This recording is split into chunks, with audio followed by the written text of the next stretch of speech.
AP EAMCET 2020కి సంబంధించి BiPC counselling మనకి B Pharmacy మరియు ఫార్మడికి సంబంధించి సెకండ్ ఫేజ్కి ఎవరైతే వెళ్ళబోతున్నారో వాళ్ళందరికీ కొన్ని ఇంపార్టెంట్ టిప్స్ అయితే ఈ వీడియోలో డీటెయిల్గా చెప్తాను.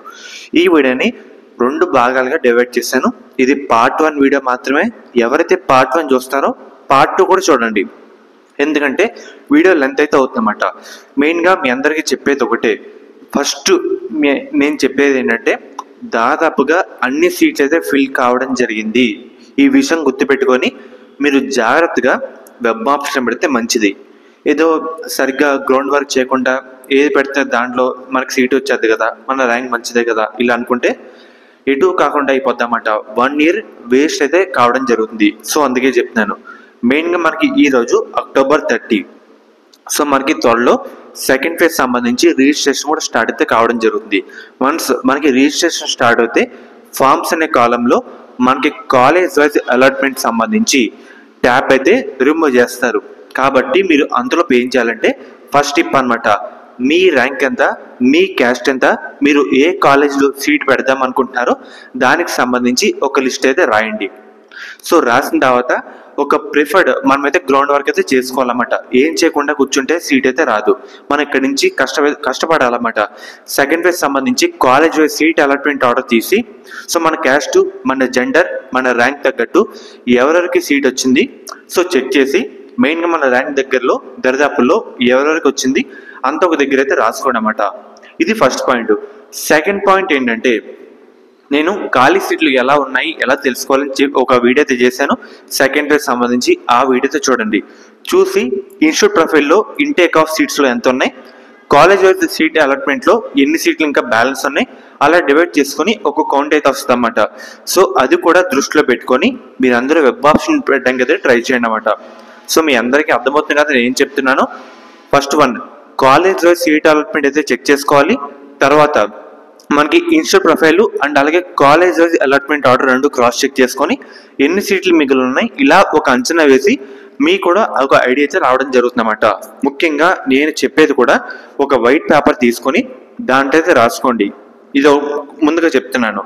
అండ్ అలాగే థర్డ్ టిప్ వచ్చేసరికి చాలా మంది విద్యార్థులు చేసే పొరపాటు, మొన్న నర్సింగ్లో కూడా అంతే, ఒక కాలేజ్ పెట్టబోయి కాలేజ్ పేరు కొన్ని సేమ్ అయితే ఉన్నాయి, ఒక కాలేజ్ పెట్టబోయి వేరే కాలేజ్ అయితే పెట్టేశారు, అదే సీట్ అయితే రావడం జరిగిందన్నమాట.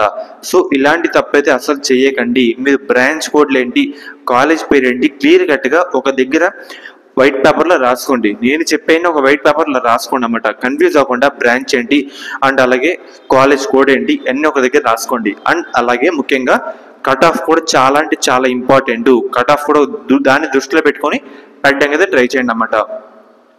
అండ్ అలాగే చాలా మంది ఏం చేస్తారంటే ఒక 3 లేదంటే 5 కాలేజీలు పెట్టేసి కూర్చుంటారన్నమాట.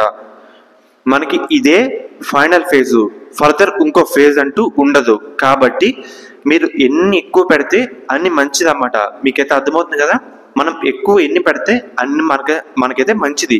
సీట్ రావడానికి మనకే బెనిఫిట్ కావడం జరుగుతుంది కదా. మీరు ఎడొచ్చి ఎన్నైనా పెట్టచ్చు, కానీ మీరు పెట్టే ప్రిఫరెన్స్ ఆర్డర్ గట్టిగా అయితే అయి ఉండాలన్నమాట. మీకైతే అర్థమవుతుంది కదా.